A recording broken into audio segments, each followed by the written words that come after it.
ご視聴ありがとうございます。今回は4月に購入した道具紹介したいと思います。1つ目、スナップオンのシブ1シャンクドライバー TM9CSA。 シブ1のシャンクにグリップがついたアイテムです。似た道具でこちらスタビレーの 400D を使っていまして、これがそつなく便利で気に入ってたんです。普段はドライバー型で使って、トルクが必要な場面ではお尻にラチェットなり取り付けてブーストして使えます。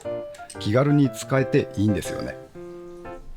で、シャンクがもう少し長ければという場面がちらほらありまして、スナップオンのこれを導入しました。昔から欲しくて憧れのあった道具ではありますが、特にスナップオンにこだわったわけではなく、ここまで全長があるのはスナップオンしか見つけられなかったのです。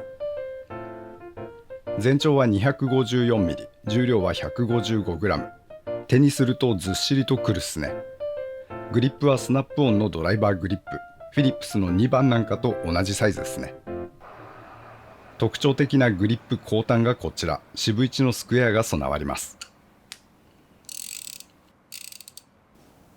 メインの道具かというとちょっと違うんすけど、作業始めにラチェットと一緒に出しておいて、早回ししたいところでこれに切り替えたり、低トルク作業が続く場面でこれに持ち替えて使ったりしています。私、ビット工具で同じような使い方をするのですが、比べてソケットは取り外しが楽というのがメリットだと感じています。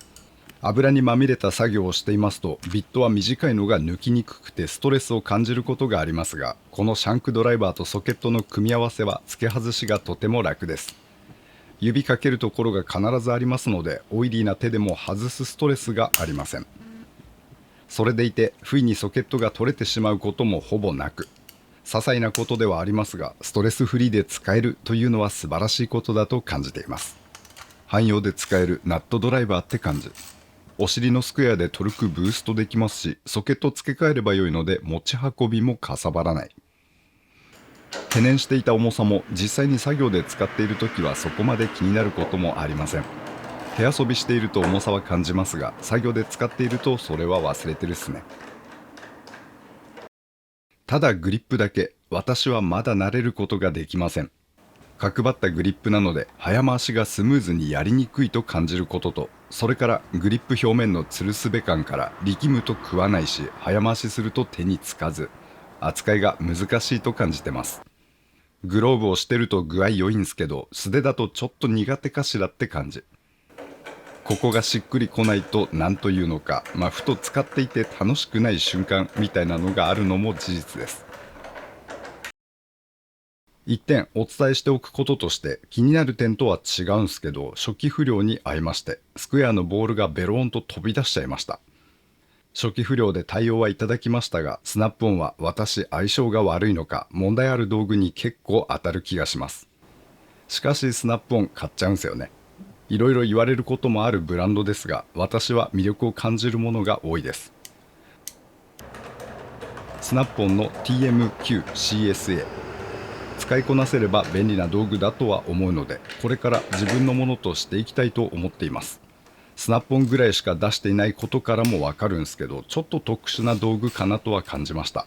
検討中の方は重さ、バランスだけは買う前に確認することを勧めます。機会がございましたら手に取られてみてください。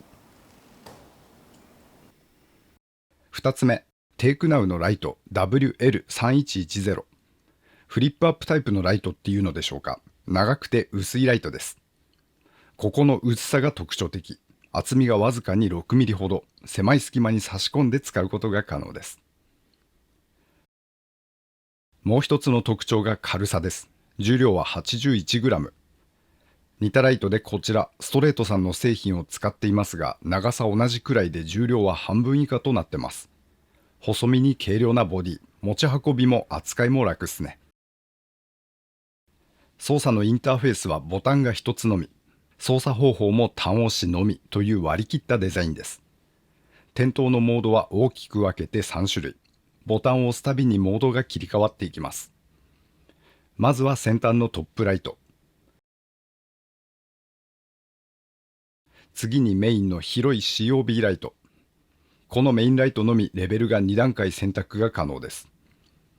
続いて背面にも発光面は狭いのに光はメインと同等と言えるくらいに明るい COB のライトが備わります。光は若干黄色みが入ります。特に縁が黄色くなるっすね。スポット光ではこれ目立ちまして、色の確認にはあまり向かないかなと感じました。バッテリーのインジケーター機能を持ちまして、電池が少なくなるとライトが点滅して教えてくれます。そこから5分くらい点灯が可能。充電はタイプ C で行います。満充電までの時間は 2.5 時間。充電の状態は LED でわかるようになっています。説明書にはライトオフにしてから充電しろと記載がありますが、充電しながらの点灯も可能です。お尻部分にはマグネット付き。平面であれば本体の重量を十分に支えることが可能です。防水等級は IP54、対衝撃保護等級は IK07、一般的なハンディライトといったスペックになってます。見た目から想像した通りに便利なライトです。隙間に差し込んで使えますので、車のエンジンルームみたいなところでとても重宝します。軽さがいいですね。ポケットに挿しておいても気にならない軽さ。この軽さからの扱いやすさがとても気に入っています。スポット光もありますので、奥まったところをはっきり見たい時にも対応が可能。スペックだけ見ますと最大で200ルーメンですから物足りないように感じますが、実際に作業で使ってみますと十分に明るいです。明るすぎない適度な光という感じ。メインライトとするにはバッテリー容量など物足りないと感じる部分はございますが、気軽に使える便利なライトとして気に入って使っています。ただ一点、強烈に気になるところがありまして、ボタンの押し心地が悪いです。厚めの手袋をしていると指の感覚だけでは押せてるのかどうか全くわからず、この操作感の悪さは嫌だっすね。店頭にあったデモ機を触ってみたところ全然押しやすかったのでロットの問題かもしれませんが、これはかなり気になったところです。可能であれば実物を触ってからの購入を勧めます。続けてちょっとした不満もいくつか。まずはマグネットがもう少し強いか背面にもう一つついていたら便利だったと感じました。平面につけることができれば何も問題はないのですが、バイク整備で使っていますと曲面だったりネジの頭など小さい面に留めるしかないということは多く、ベストな向きに調整がしにくいのです。ライト本体くるっと回ってしまいまして、良い具合の設置が難しく、回った勢いで落ちてしまうことも多くある印象です。強いというか面積の多いマグネットがもう一つついていればさらに使いやすくなりそうだと感じました。